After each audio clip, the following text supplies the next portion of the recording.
She smiled at me with that same practiced arrogance, the kind that had always made me feel small.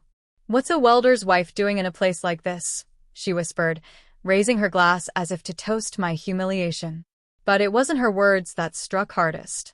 It was her husband's reaction, the way his color drained from his face, the tremor in his hand as he clutched his flute. For the first time in years, a quiet satisfaction stirred inside me. Because my husband's true life, the one he'd kept hidden, was something she would never have imagined. Not her, not anyone in this glittering room who thought wealth made them untouchable. I had once envied my sister, her smooth elegance, her ability to charm our parents with a single smile. She had everything I lacked: prestige, admiration, influence. I had love. And in our family, love counted for nothing. When I married Daniel, a man with hands calloused from work and a heart too gentle for this world, I was cut off. "You're throwing your life away," my mother said.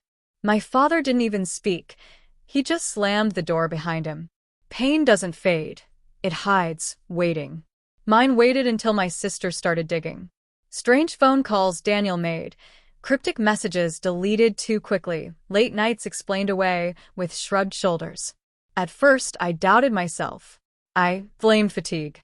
I blamed the ebb and flow of marriage. Then I found the email. One line, one fact, one betrayal from Elias Hale, her husband, a man who owned half the city's wealth. I didn't confront Daniel. I couldn't. Anger is messy. Revenge requires patience and precision. I watched, and slowly, the pattern became clear. Financial transfers, secret meetings, schemes to undercut Elias, orchestrated quietly by the man I had called my simple, hard-working husband. It was then I realized I had been wrong all along. I wasn't naive.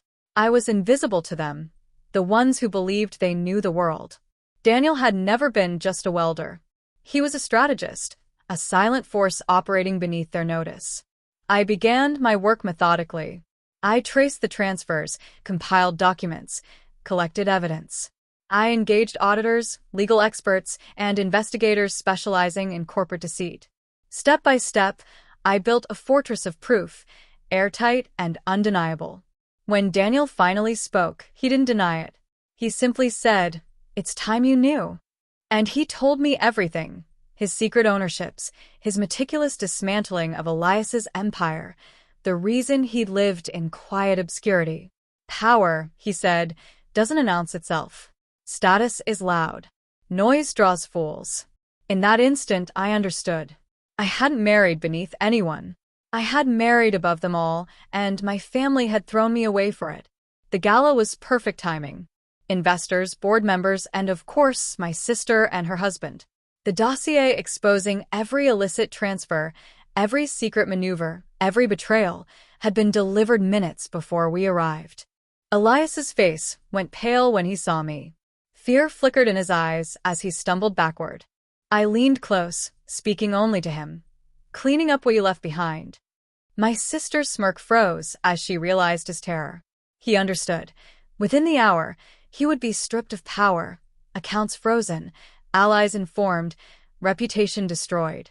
The music swelled, conversations whispered, and I walked past her without a backward glance. I wasn't the welder's wife. I was the woman they had underestimated at their own peril. Daniel's hand found mine, warm, steady, quietly commanding. I exhaled, releasing years of tension. "Ready?" he asked. "More than ever," I replied. And as we left the gala behind, I felt not vengeance, but liberation.